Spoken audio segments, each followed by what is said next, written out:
Hey everyone, Erynn Marshall here with another Gear Talk chat. And last time I was talking about dry conditions and winding on strings correctly and peg shrinking and all that sort of thing. And I just wanted to follow that up with talking about the seams opening up on your fiddle. So I did mention a little bit about that before, but I just wanted to show you one quick way that you can check your seams. It's really simple, and you just make a tapping sound, not very hard, but on the back. Just go along the seams of your instrument. Okay, and you do this on both sides, and you'll notice that this is the sound of nice, solid, glued up seams, okay? But I happen to know that I have an open seam on this fiddle. So this is a great chance to show you that when it gets dry, we have a wood stove, and it gets dry in here. So here's what it sounds like when you get to an open seam.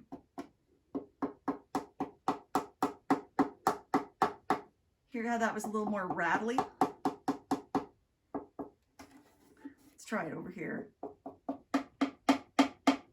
Hear the difference? So yeah, nice solid seam. When I get to that open seam, it's just recognizable right away. And then what you can sometimes do, you'd need a bright light to see this, but I can kind of squeeze the wood here and I can see that there's a little open seam here. So you can also go around, you can just flex the wood gently, and you might be able to see that it's opening up, and I can see that it's opening up right there. And sometimes it's good to take off the chin rest too. So here's a nice little chin rest tool. Most chin rests come with one in the case, but I like this one with the handle. And you should be careful putting on chin rests or taking them off too, because the little pin on here can actually go through the holes and scratch your fiddle. So you only want to put it part way through. You do one side and then the other. And I'm just going to see how bad that seam is. I'm going to take off my chin rest because it might be helping to hold my fiddle together. And it is good to take one of these things, the chin rest, off every now and then. You know, sometimes the cork starts to stick.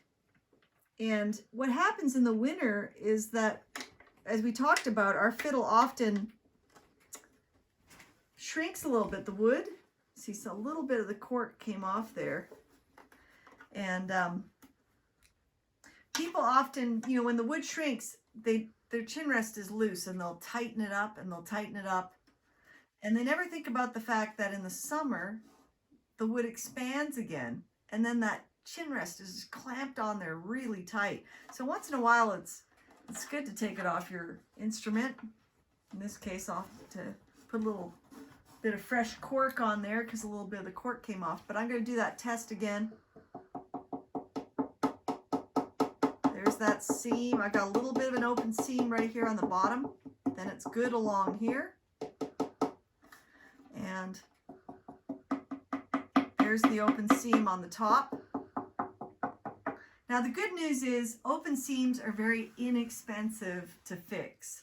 That's really much better to have a seam open up than to have an instrument crack.